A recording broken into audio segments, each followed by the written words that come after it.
함께 보실 말씀 마태복음 6장 9절입니다. 마태복음 6장 9절 말씀 우리 다 같이 합독하시겠습니다. 그러므로 너희는 이렇게 기도하라. 하늘에 계신 우리 아버지여, 아버지 거리 여김을 받으시오며. 아멘. 여러분에게 예수님 안에서 좋은 일들이 풍성하시기를 축복합니다. 여러분, 기도는요, 합심 기도가 있고 개인 기도가 있습니다.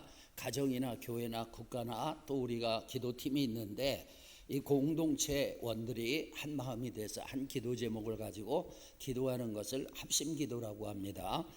합심 기도로 기적을 체험한 청주의 순복음 교회를 좀 소개하겠습니다. 그 교회가 예배당을 건축하는 과정에서 많은 사람들이 시험이 들고 교회를 떠났습니다. 남은 사람들이 총장년 합쳐서 30명 정도 되었는데 예배당을 건축하면서 진 빚이 20억이 넘었습니다. 그래서 교회가 이자를 감당할 수 없어서 회의를 하고 예배당을 매각하기로 결정을 했습니다. 그런데 학생들이 목사님을 찾아왔어요. 목사님, 우리에게 기회를 주세요. 우리가 기도하고 싶습니다. 그래서 학생들이 작정을 하고 기도를 했습니다. 새벽 기도하고 철야 기도하고 학생들이 금식하면서 기도를 하니까 여러분, 청장년들도 도전을 받아서 같이 기도를 했어요. 그런데 감사하게도 외부에서 큰돈 헌금이 들어와서 부채 문제가 해결되었습니다. 여러분, 기도하면 응답이 있고 기도하지 않으면 응답이 없어요. 공동체의 성장을 위해서는 합심 기도가 필요한 것이고, 우리가 합심해서 기도했는데 응답이 되지 않았다면 거기는 하나님의 뜻이 있는 거예요. 그리고 우리에게 더욱더 기도를 요구하시는 거죠. 여러분, 개인 기도는 단독자로 하나님 앞에 서서 하나님과 대화하는 것입니다. 개인 기도는 신앙생활에서 너무너무 중요합니다. 기도가 절대적으로 중요한 이유가 많은데 그 중에 몇 가지를 말씀을 드리면, 첫째는요, 기도는 하나님과 친밀해진 방법이기 때문에 그래요.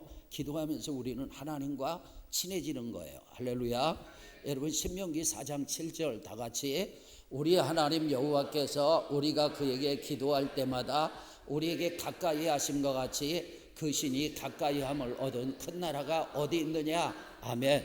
여러분, 우리가 하나님 앞에 뭐 할 때마다, 기도할 때마다 하나님이 우리에게 어떻게 하세요? 가까이 해주시는 거예요.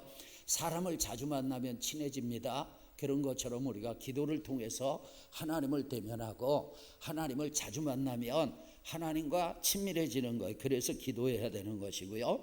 두 번째로는 기도로 어떻게 돼요? 거룩해지기 때문입니다.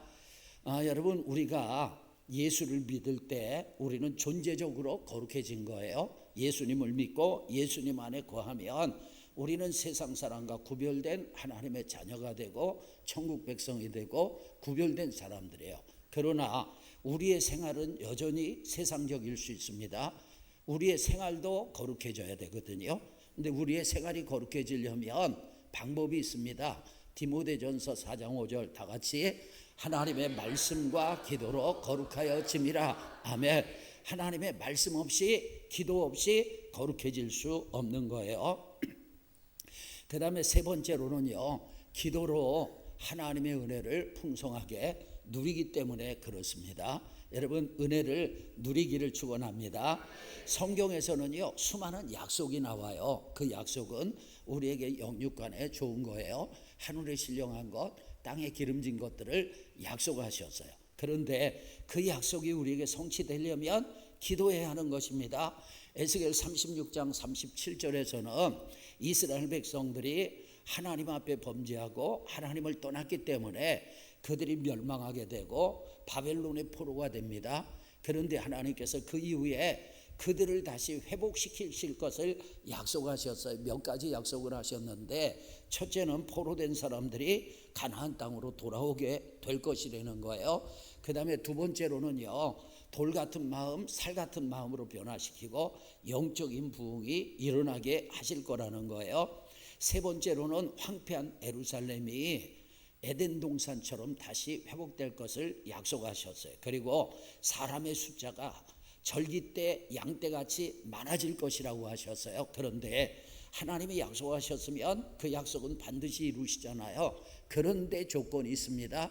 두 번째 줄 보니까 그래도 이스라엘 족속이 이같이 자기들에게 이루어 주기를 내게 뭐 해야 한다? 구하여야 한다. 기도해야 한다는 것입니다. 여러분, 우리는 기도로 회복되는 거예요. 기도로 하나님의 은혜를 누리는 것입니다. 그래서 기도하셔야 돼요. 네 번째로는요, 기도로 영적 싸움에 승리하기 때문에 그렇습니다. 여러분, 그리스도인의 싸움의 상대는 혈과 육이 아니에요. 그러니까 절대 사람과 싸우지 마시고 부부싸움 하지 마시고 상대가 내 속을 확 뒤집어 놨어요. 그러면 상대를 미워하지 마시고 마귀 역사하는구나. 그리고 사랑하시기를 주님의 이름으로 축원합니다. 여러분, 우리가요, 이 영적인 싸움에 반드시 승리해야 되는데 영적인 싸움에 승리하게 되면 마귀에게 눌리게 되고 마귀의 종이 되고 마귀가 끄는 대로 끌려다니는 거예요. 자기는 몰라. 그런데 보이지 않는 세계에서 마귀가 마치 리모컨을 가지고 장난감을 조종하고 TV 채널을 조종하는 것처럼 그렇게 마귀가 조종하게 됩니다. 여러분, 영적인 싸움에 승리하기를 축원합니다. 그래야 마귀의 눌림으로부터 귀신의 역사로부터 자유롭게 되는 거예요. 그래야만 복음을 진짜로 자유롭게 누리게 됩니다. 그런데 이 영적 싸움의 승리의 비결이 뭐냐? 기도예요. 마가복음 9장 29절 다 같이 이르시되 기도 외에 다른 것으로는 이런 종류가 나갈 수 없느니라 하시니라. 아멘. 여러분, 예수님께서 물에도 넘어지고 불에도 넘어지는 귀신의 역사로 고통당하는 아이를 치료하신 후에 제자들이 우리는 어찌하여 고치지 못했습니까? 그랬더니 예수님께서 기도 외에 다른 것으로는 이런 종류가 나갈 수 없다고 하셨어요. 그러니까 기도하지 않으면 영적인 싸움에 승리할 수 없습니다. 여러분, 많은 사람들이요, 기도가 중요한 것을 알지만 실제로 잘 모르는 것 같아요. 여러분, 우리가 교회를 다니면서 수많은 설교를 듣잖아요. 그리고 특별히 마목사는 기도를 강조하잖아요. 여러분이 제 설교를 통해서 기도의 중요성을 아는 것 같지만 실제로는 잘 모르는 거예요. 왜냐? 기도하는 사람들이 많지 않기 때문에 그래요. 그러면 사람들이 기도하지 않는 이유가 뭐냐? 첫째로는 기도의 중요성을 모르기 때문에 지식으로 아는 것 같지만 실제로는 모르는 거예요. 그래서 기도하지 않는 것입니다. 두 번째로는 영적인 게으름 때문에 그런 거예요. 영적인 것을 사모하지 않아요. 영적인 간절함도 없어요. 그리고 영적인 것을 위해서 대가를 치를 생각도 없습니다. 영적인 게으름 때문에 그래요. 세 번째로는 우선순위가 기도가 아니기 때문에 그렇습니다. 다른 일로 너무 바빠요. 많은 일로 너무 바쁩니다. 기도할 시간이 없어요. 기도가 우선순위에서 밀리는 거죠. 네 번째는 기도의 방법을 모르기 때문에 그래요. 많은 사람들이 목사님, 저는 기도하고 싶은데요, 어떻게 기도해야 될지 모르겠어요, 이런 분이 계세요. 예수님께서 제자들의 그런 심리를 아셨기 때문에 오늘 본문에서 그러므로 너희는 어떻게 기도하라? 이렇게 기도하라. 이렇게 기도하라고 하셨는데 주기도문에 보면 예수님께서는 기도의 방법이 아니라 기도의 어떤 가치, 기도의 의미, 또 기도의 어떤 방향성, 이런 것을 보여주셨어요. 우리가 기도할 때 기도의 대상이 누구냐? 하늘에 계신 우리 아버지라는 거예요. 제가 아는 목사님은 기도를 하실 때 꼭 주 예수님 이러면서 기도를 시작하는데 그게 나쁜 것은 아닌데 그게 정석이 아니라는 거예요. 기도는 누구의 이름으로 해요? 예수님의 이름으로 하기 때문에 예수님을 찾는 것이 아니라 누구를 찾아요? 아버지 하나님을 찾는 거죠. 그래서 하늘에 계신 우리 아버지, 그리고 우리의 기도의 목적이 무엇이냐? 하나님의 이름, 하나님의 나라예요. 우리의 기도회가 어디에 초점이 맞춰져야 되느냐? 하나님의 영광에 초점이 맞춰져야 되는 거예요. 그리고 우리가 기도하지 않으면 시험에 드는 것입니다.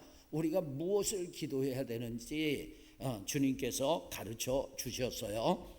그런데 저는 오늘부터 시작해서 몇 주간 동안 저하고 신앙생활을 많이 하신 분들은 기도의 방법에 대해서 이미 들으셨을 것인데 다시 정리를 하시고, 그리고 못 들으신 분들은 여러분 기도의 방법을 배우시고 기도가 열리기를 예수님의 이름으로 축원합니다. 그러면 기도의 방법은 무엇이냐? 오늘 몇 가지를 말씀드리면, 첫째, 따라합시다. 레파토리 기도. 이건 뭐냐면요, 기도의 나름대로의 순서를 만드는 것입니다. 어떤 가수가 공연을 한다 그러면 그 가수의 레파토리가 있는 거예요. 그리고 그 순서를 따라서 노래를 부르고 공연을 하죠. 기도를 하는 것도 순서를 정하려는 것입니다. 그런데 이 순서가 자기로부터 시작해서 범위를 넓혀가는 거예요. 가정을 위해서, 교회를 위해서, 사회를 위해서, 나라 민족을 위해서, 세계와 열방을 위해서, 이런 순서로 할 수도 있고, 반대로 이 범위를 좁혀가면서 밖에서부터 안으로 그렇게 순서를 정할 수도 있습니다. 그런데 자기로부터 기도의 범위를 넓혀가는 것을 예를 들어서 제가 한번 말씀을 드려보겠습니다. 먼저 자기를 위해 기도하는 거예요. 자기 자신을 위해서 기도할 때도 기도의 순서를 정하세요. 어떻게 기도하는 것이 좋냐? 먼저는요, 하나님을 찬양하시고 하나님께 영광을 돌리시길 바랍니다. 그리고 하나님 앞에 감사거리가 있다면 감사거리를 찾아가면서 기도하는 거예요. 너무 여러분 심오하게 철학적으로 생각할 필요 없어요. 요즘 제가 머리가 좀 났습니다. 하나님 머리 나게 해주셔서 감사합니다. 요즘 제가 살이 좀 빠졌어요. 하나님 살이 빠지게 해주셔서 감사합니다. 절대 어렵지 않습니다. 하나님 앞에, 하나님 이렇게 좋은 옷 주셔서 감사합니다. 하나님 이렇게 좋은 음향시설 주셔서 감사합니다. 이렇게 착한 성도들 붙여주셔서 감사합니다. 이렇게 감사거리를 찾아서 기도하는 거예요.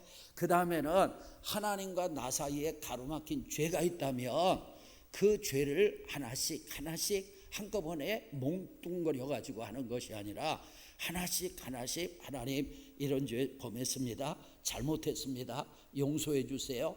예수님 피를 의지합니다. 용서해 주세요. 그리고 또 다른 죄를 고백하고 이런 식으로 하는 거예요. 그리고 하나님과 나 자신과의 관계를 위해서, 육체의 건강을 위해서, 또 재정적인 문제를 위해서, 그리고 대인관계를 위해서, 또 하나님께서 내 삶을 인도해 달라고, 이런 식으로 나름대로 기도의 순서를 정하세요.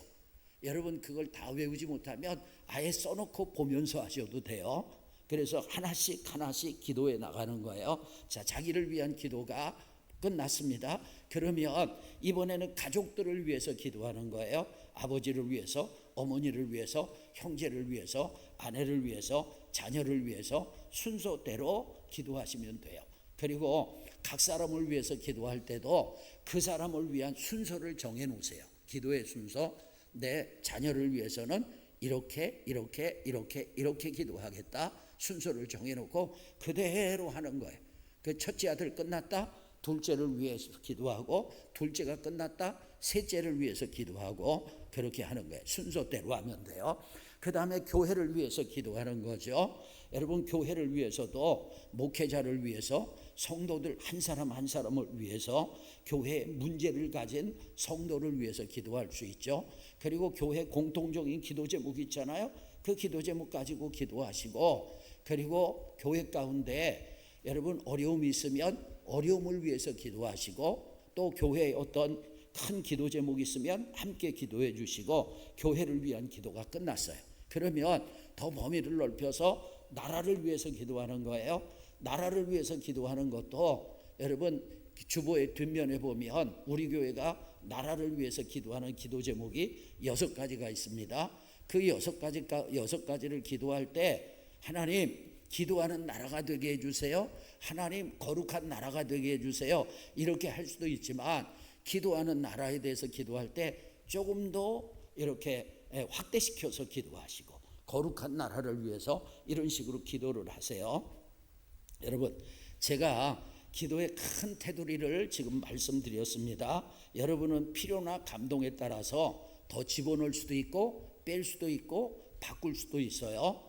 근데 제가 여기서 말씀드리는 것은 여러분들이 기도의 순서를 정해놓고, 제가 여러분 처음에 예수 믿을 때 은혜 받아서 기도의 레파토리가 있었어요. 그대로 기도를 하면 1시간 반 정도예요.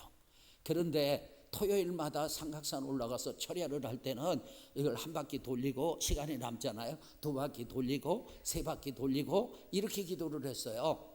그리고 지금은요 성령께서 감동하시는 대로 가지만 그렇지 않을 때가 있잖아요. 그러면 제 기도의 레파토리대로 그렇게 기도를 하는 것입니다. 여러분, 이 레파토리 기도는 긴 기도는 깊은 기도는 아니에요. 성령께서 인도하시는 깊은 기도는 아닐지 모르겠지만 대부분의 한국 성도들이 그렇게 기도하고 있고, 그런 기도를 통해서 많은 사람들이 응답을 체험을 했습니다. 어떤 기도를 하라고요? 레파토리 기도를 하라. 두 번째로는 따라합시다. 방언 기도.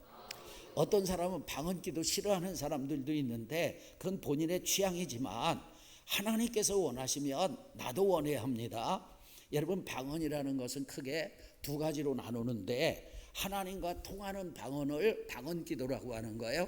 이건 대신 방언이라고 해요. 하나님과 통한다, 하나님과 대면한다, 하나님과 교통한다.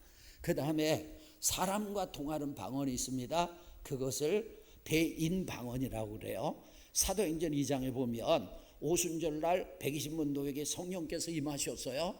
성령께서 임하시고 막 뜨거워지니까 소란스러웠어요. 그랬더니 사람들이 모여드는데, 여러분, 모여든 사람들은요 이스라엘의 절기를 맞이해서 여러 나라에서 모여든 사람들입니다.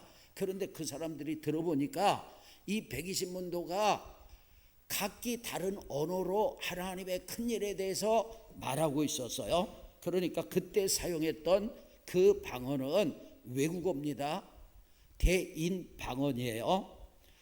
여러분, 대신 방언은 하나님과 통하는 방언이에요. 요즘 교회들에서 예전에는 방언 기도 못하게 했는데 요즘 많은 교회들이 방언 기도를 하고, 우리 교회는 좀 다른 교회보다 조금 더 많이 하는 것 같아요. 이 방언 기도란 사람이 알아들을 수 없는 은혜로 하나님과 교통하는 것입니다.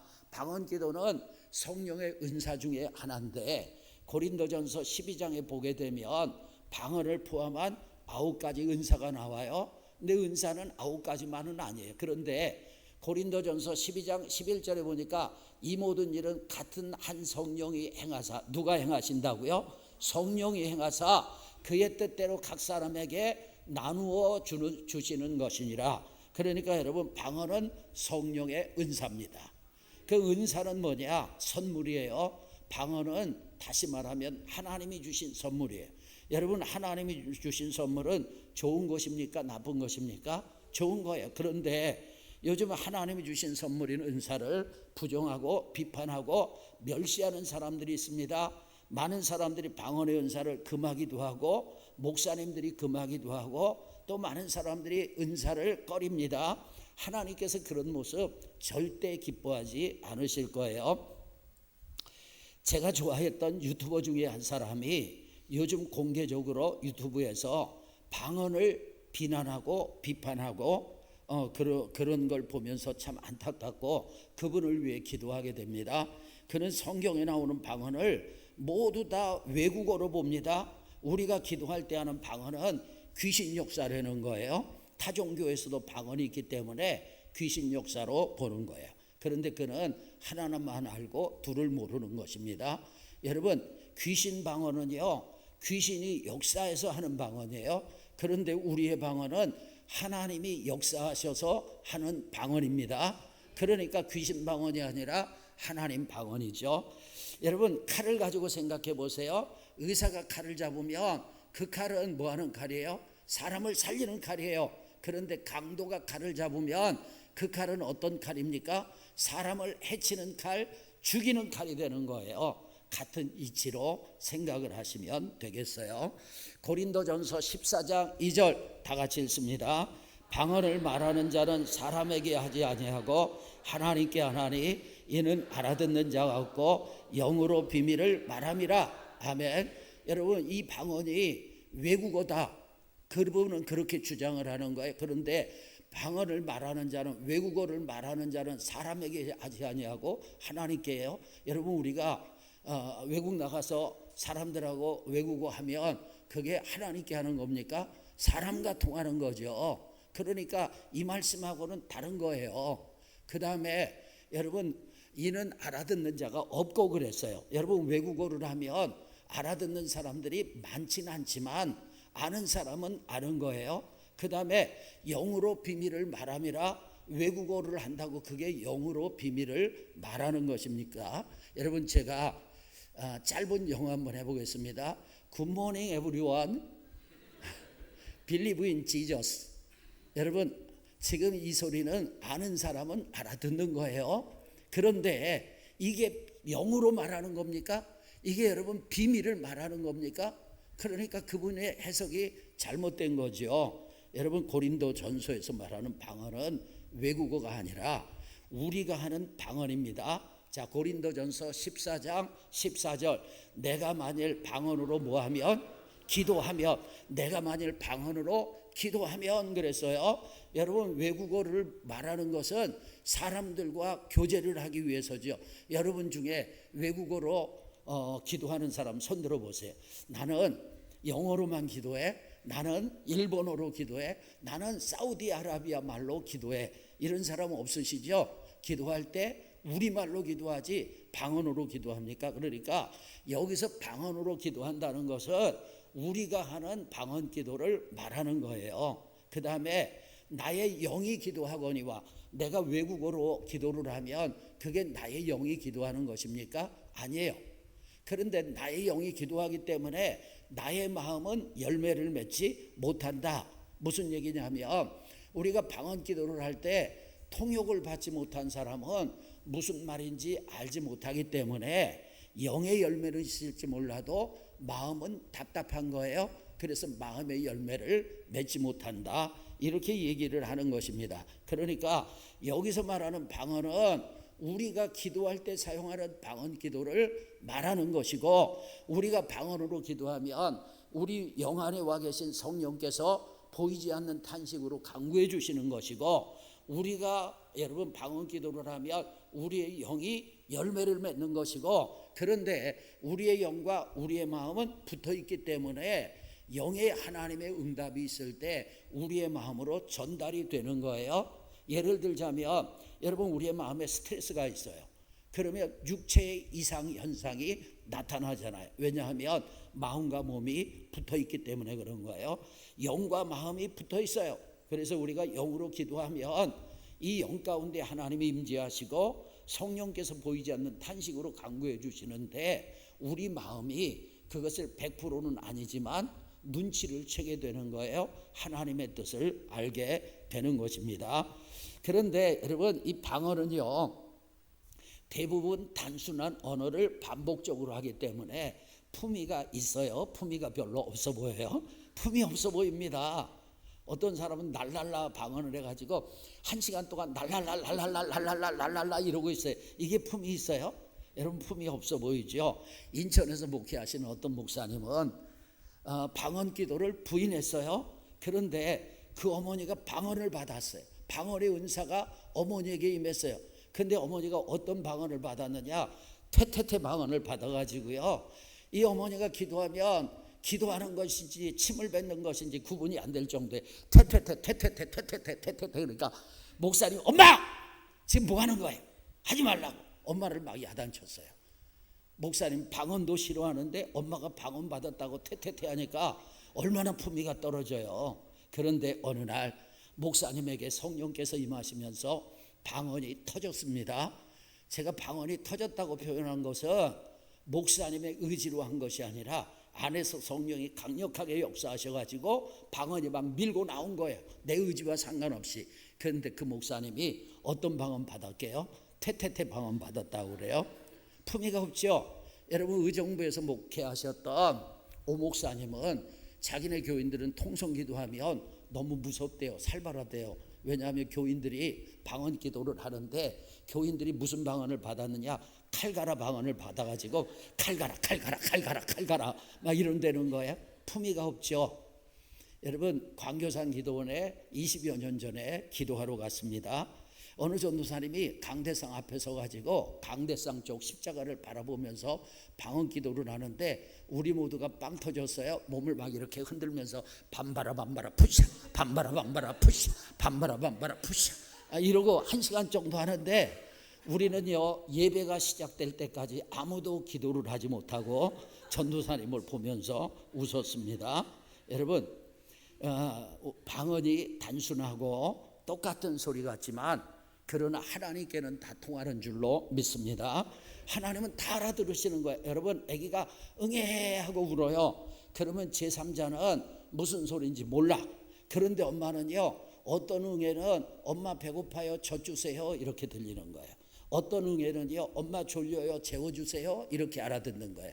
어떤 응애는요, 엄마 똥 쌌어요 기저귀 바꿔주세요 이렇게 듣는 것입니다. 여러분 하나님은 내가 똑같은 방언을 계속해서 반복하지만 내 안에 계시는 성령께서 보이지 않는 탄식으로 강구해 주기 때문에 여러분 다 달리 들으시는 줄로 믿습니다. 고린도전서 14장 5절 다 같이 읽겠습니다.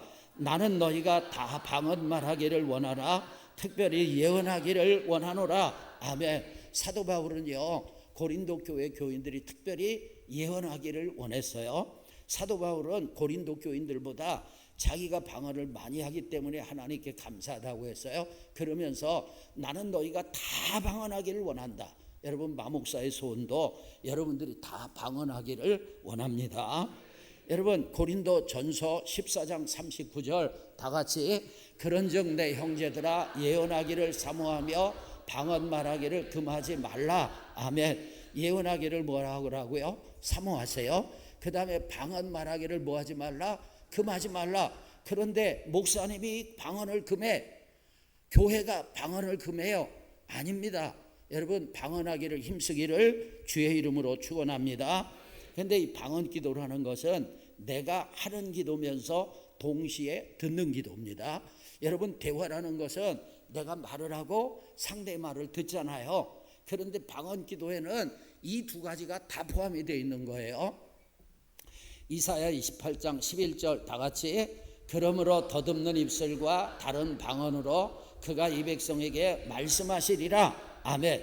여러분 하나님께서는 더듬는 입술과 다른 방언으로 하나님의 백성들에게 말씀하신다고 하셨어요. 그런데 여러분 이것을 이스라엘의 역사 가운데 적용을 한다면 여러분 이스라엘이 타락했기 때문에 외국인들이 와서 이스라엘의 말을 더듬더듬 하면서 회개하라 촉구한 적이 있습니까? 이방인들이 와가지고 다른 방언으로 이스라엘 백성들을 회개하라고 촉구한 적이 있어요? 아닙니다. 여러분 이 방언, 이 더듬는 입술은 우리가 하는 방언 기도를 말하는 거예요. 증거가 뭐냐? 고린도전서 14장 21절에 보니까 다 같이 읽습니다. 율법에 기록된 바 주께서 이르시되 내가 다른 방언을 말하는 자와 다른 입술로 이 백성에게 말할지라도 그들이 여전히 듣지 아니하리라 하였으니 아멘. 구약의 말씀을 인용을 해가지고 고린도전서 14장에서는 특별히 방언과 통역과 교회 질서에 대해서 얘기를 하고 있는데 그때 인용을 했다는 거예요. 그러니까 이 방언은 방언 기도입니다. 여러분 우리는 방언을 하면서 하나님의 음성을 듣는 거예요. 아멘. 여러분 아까 말씀드렸던 것처럼 내가 방언 기도를 하면 내 영이 기도를 하는 거예요. 그런데 영 안에 있는 성령께서 보이지 않는 탄식으로 간구해 주시는 거예요. 근데 내 영과 내 마음은 하나가 되어 있기 때문에 내 마음에 영의 교통이 전달이 되는 거예요. 그러면서 우리가 집중해서 방언 기도를 하면 하나님의 음성을 내가 말하면서 기도하면서 동시에 듣는 것입니다. 그런데 방언 기도를 할 때는 방향성이 중요하다.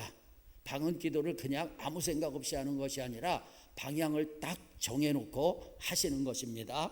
여러분 제가 주차장을 보려면 이쪽 창문을 열면 돼요. 제가 컨테이너나 옆에 공장을 보려면 이쪽 창문을 열면 돼요. 제가 주차장 보고 싶어 하면서 이쪽 창문 열면 안 되는 거죠. 그러니까 기도를 할 때 내가 어떤 기도를 하겠다 방향성을 정해놓고 기도를 하는 거예요.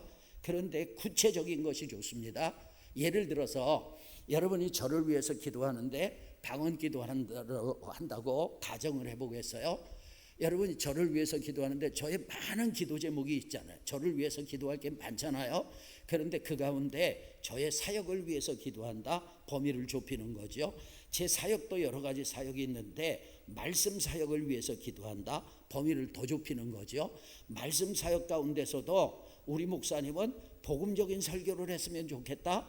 말씀 사역 가운데서도 그 범위가 더 좁혀지는 거죠. 이렇게 방향성을 딱 정해놓고 방언 기도를 하면 그 부분에 대해서 하나님께서 감동도 주시고 깨닫게도 하시고 음성도 들려주시고, 할렐루야. 그러면서 주님의 음성을 듣는 거예요. 방언을 못하시는 분들은 방언하게 해달라고 작정하시고라도 기도하시고, 방언을 받고 싶은 분들은 혼자 기도하지 마시고 다른 분들 기도하는 사람들에게 기도 부탁하시고, 우리 기도팀에서 자기네 기도팀에 방언 못하는 사람 있으면 방언 받기를 위해서 함께 기도해 주시고, 그래서 여러분 모두가 다 방언할 수 있기를 축복합니다. 방언을 받은 사람은요, 방언 기도를 계속해서 사용하세요. 방언 기도를 받으면 처음에는 신나가지고 열심히 합니다. 그런데 조금 시간이 지나잖아요. 방언 통역이 안 되니까 무슨 말인지 몰라. 그러니까 재미가 없어요. 흥미가 떨어집니다. 그래서 방언 기도를 하지 않는 사람들이 많은데, 가끔 이런 사람이 있어요. 목사님, 저도 옛날에 방언 기도 했어요. 했는데 지금은 어떻다는 거예요? 안 한다는 말도 되고 못한다는 말도 되는데 대부분의 사람들이 못합니다. 이유가 뭐냐면 하나님이 주신 은사를 사용하지 않았기 때문에 하나님께서 걷어가시는 경우도 있어요. 여러분, 우리가 일을 한다고 생각을 해보세요. 사장님 나에게 어떤 연장을 줬어요. 왜 준 거죠? 연장 써가면서 일하라고 줬어요. 그런데 그 연장 쓰지 않아요? 그럼 걷어가는 거예요. 그런 것처럼 은사를 하나님께서 걷어가실 수도 있기 때문에 방언의 은사 받은 사람들은 계속해서 방언하시길 바랍니다. 따라합시다. 기도는 노동입니다. 여러분, 앞에서 말씀드린 것처럼 기도의 범위를 좁히고 정확하게 구체적으로 기도를 하잖아요. 그러면 노동의 열매가 있는 것처럼 반드시 열매를 거두게 될 줄로 믿습니다. 자, 그 다음에 세 번째로는 죄악을 드러내는 기도. 뭘 드러낸다고요? 죄악을 드러냅니다. 그러니까 하나님 앞에 기도하면서 하나님, 내 속을 좀 보여주세요. 나에게 있는 죄악을 드러내주세요. 기도를 하세요.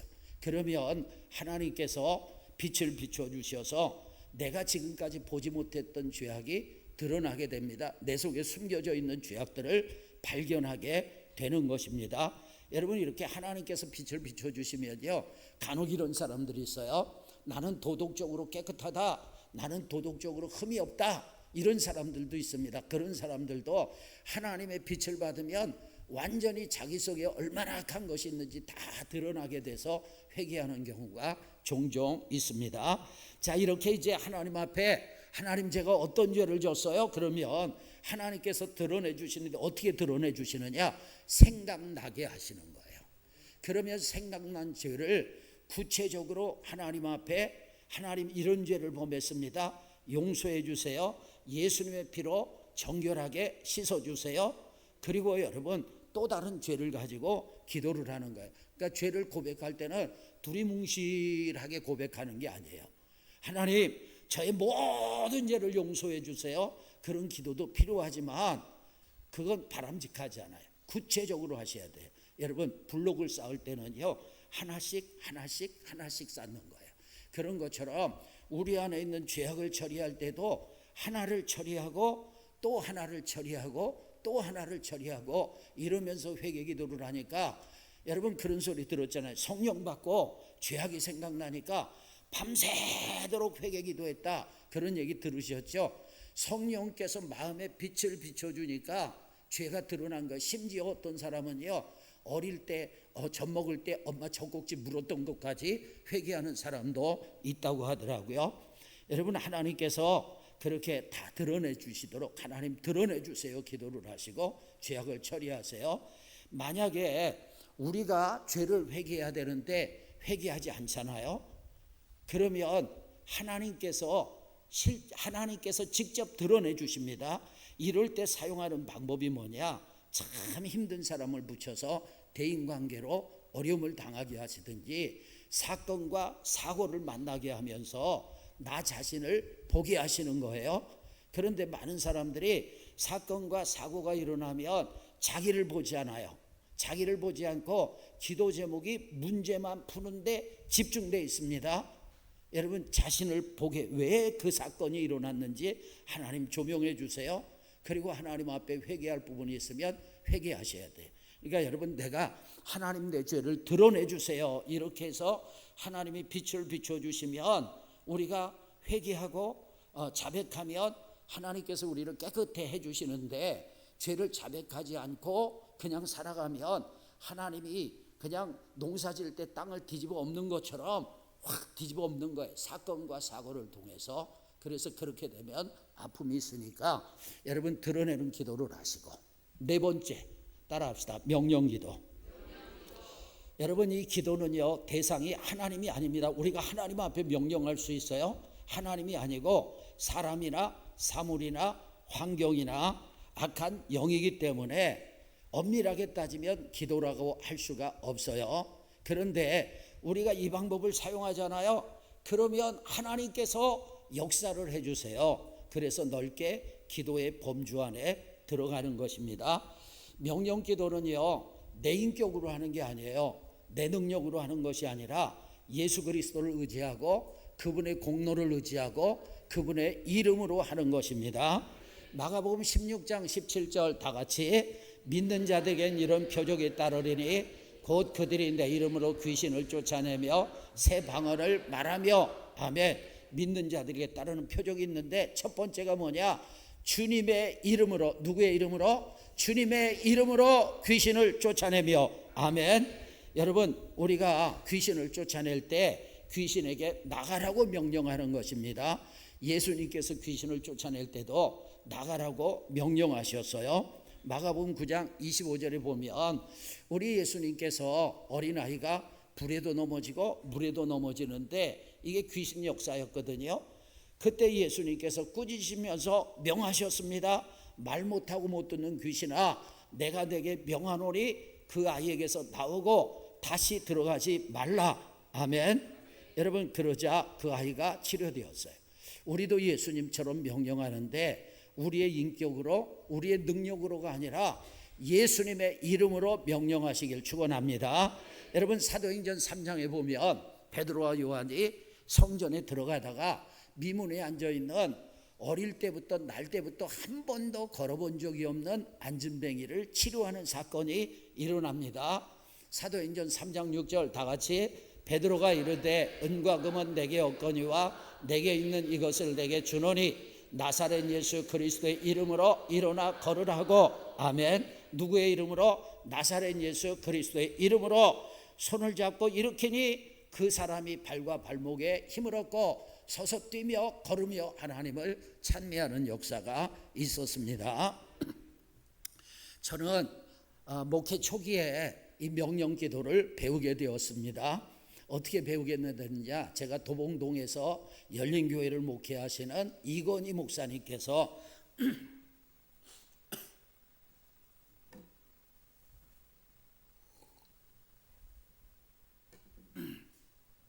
꿀벌 전도학교라는 전도 훈련을 시키셨는데 거기 가서 훈련을 받았어요. 그때 이건희 목사님께서 이런 간증을 하셨습니다.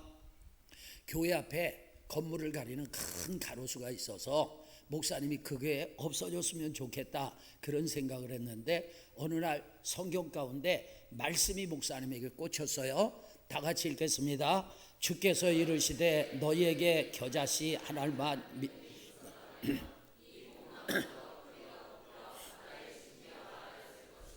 그것이 너에게 순종하였으리라. 아멘. 목사님이 이 말씀에 은혜를 받은 거예요. 제자들에게 겨자씨 한 알만한 믿음이 있어도 뽕나무도로 뿌리가 뽑혀 바다에 심기어라 하면 그대로 될 것이라고 하셨습니다. 여기서 믿음이 있다는 것은 첫째 하나님의 뜻과 일치해야 된다는 거예요. 두 번째 하나님의 뜻을 내가 확신해야 하는 것입니다. 그럴 때 명령할 때 능력이 나타난다는 거예요. 그래서 목사님이 교회 앞에 있는 가로수를 향해서 명령했습니다. 예수님의 이름으로 명하노니 가로수야 없어져라. 그런데 가로수가 그대로 있었어요. 놀라운 것은 그 다음날 구청에서 와서 그 가로수를 베버렸습니다. 할렐루야. 여러분 목사님은요 그때부터 예수님의 이름의 권세를 사용하시게 됐다는 거예요. 제가 이 간증을 듣고 도전을 받았어요. 약 29년 전입니다. 풍납동에서 제가 목회를 하다가 오금동으로 이사를 하게 되었어요. 교회를 얻어놓고 빈 건물이었기 때문에 한 달 정도 수리를 하는 기간이 있었어요. 제가 그동안 장모님 집에서 살았습니다. 이제는 강대상 뒤에 방 하나를 만들고 들어가서 살려고 하니까 살림이 하나도 없는 거예요. 그래서 기도하다가 갑자기 이건희 목사님 그 사건이 생각이 나더라고요. 그래서 저하고 저희 집사람이 둘이서 명령 기도를 했습니다. 예수 이름으로 공기방울 세탁기가 들어올지어다. 예수 이름으로 탱크 냉장고가 들어올지어다. 예수 이름으로 개벽 X5 TV가 들어올지어다. 근데 놀라운 것은요, 제가 교회로 들어간다고 하니까 제 주변에 주로 처형들이 물건들을 사줬는데, 여러분 뭘 사줬겠어요? 공기방울 세탁기, 탱크 냉장고, 개벽 X5 TV를 사줬습니다. 할렐루야. 그래서 여러분 저는 그때의 체험 이후에 예수님의 이름을 열심히 적극적으로 사용하면서 명령기도를 하기 시작했고, 그래서 많은 사람들의 병이 치료가 되었고 많은 기적을 체험을 했습니다. 그 당시에 얼마 후에 이제 저희 교회를 나왔던 그 유명석 집사님이라고, 이 집사님은 한쪽 다리를 무릎을 11번이나 수술을 했대요. 그래서 한 다리가 다른 다리보다 4cm가 짧아요. 그런데 이 집사님이 그 설교를 듣고 자기 다리를 붙잡고 예수 이름으로 짧은 다리 길어져라, 예수 이름으로 짧은 다리 길어져라 했더니 짧은 다리가 길어져 가지고 두 다리의 길이가 같아지는 그런 기적도 일어났습니다. 여러분 대전에 가면 한밭제일교회라고 그 교회를 개척하신 분이 이영환 목사님이신데, 제가 굉장히 존경하는 목사님이에요. 겸손하고 기도 많이 하시고 인품이 좋으세요. 설교는 잘 못하시는 것 같아요. 그런데 은혜가 있어요. 은혜가. 설교를 못해도 은혜가 있으면 성도들이 은혜 받잖아요. 근데 이 목사님이 장자선교회라는 선교회를 하시는데 그 선교회에서 목회자 세미나를 했어요. 제가 2박 3일 참석을 해서 은혜를 받았습니다. 상당히 흥미롭고 도전적이었어요. 그리고 그 세미나에서 주로 하는 건 뭐냐면 예수의 이름을 선포하는 거예요. 예수 이름으로 명령하고, 그래서 하나님이 어떤 분인지 선포하고 내가 그리스도 안에서 어떤 존재인지 선포하고 예수 그리스도의 환경을 명하고 예수 그리스도의 이름으로 귀신을 쫓아내고, 이런 세미나였는데 거기에 오셨던 목사님들이 간증하는 걸 들어보니까 본인들이 그런 경험을 많이 하셨다고 간증을 하더라고요. 저는 여러분들이 이번 주에 한번 명령 기도를 시도해 보셨으면 좋겠습니다. 마태복음 11장 12절 다 같이 읽습니다. 세례 요한의 때부터 지금까지 천국은 침노를 당하나니 침노하는 자는 빼앗느니라. 아멘. 여러분 천국은 침노당해요. 침노하는 자가 빼앗아요. 상당히 과격한 언어를 사용했는데 무슨 얘기냐? 천국은요 사모하고 간절히 찾는 자가 누린다는 거예요. 여러분 다른 사람이 해서 됐다면 여러분에게도 될 줄로 믿습니다. 할렐루야. 영적인 명과 축복은요 사모해야 하고 도전해야 하는 것입니다. 피터 와그너 박사님은 플로신학대학의 교회성중학 주임 교수였는데 이분에게요 편두통이 있었어요. 늘 편두통 때문에 고통스러웠는데 어느 날 이게 혹시 귀신의 역사가 아닌가 그런 생각이 들더래요. 그래서 예수 이름으로 귀신을 쫓아내고 싶은데 옆에 사모님이 있어가지고 사모님이 교수가 무슨 그런 무식한 짓을 하느냐 이런 얘기를 할까봐 못했어요. 그리고 샤워를 하면서 물을 세게 틀어놓고 물소리가 나게 하고 혼자 명령했습니다. 편두통의 귀신아 떠나가라, 편두통의 귀신아 물러가라, 이렇게 명령을 했어요. 그랬더니 여러분 비누 거품이 물에 의해서 씻겨지는 것처럼 편두통이 싹 사라졌다는 거예요.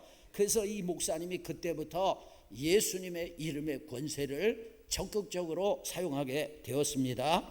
여러분 명령 기도를 할 때 주의해야 될 것이 있어요. 내가 명령하는 것이 나의 기도 제목이 하나님의 뜻과 일치되는가, 두 번째로는 그것이 지금 하나님의 때인가를 살펴야 합니다. 하나님의 뜻과 상관없이 우리가 욕망만 가지고 하면 거기 마귀의 역사가 있을 수 있어요. 명령 기도는요 가능하면 한 가지에 집중해서 반복적으로 하는 것이 좋습니다. 자, 예를 들자면 내가 편두통으로 힘들다고 가정을 해봅시다. 편두통 있는 사람은 이번 주 내내 한번 해보세요. 하루 만에 해결될 수도 있고 몇 분 만에 해결될 수도 있고 일주일 내내 해야 될 수도 있지만 믿음을 달라고 기도하시고 해보세요. 편두통은 사라져라.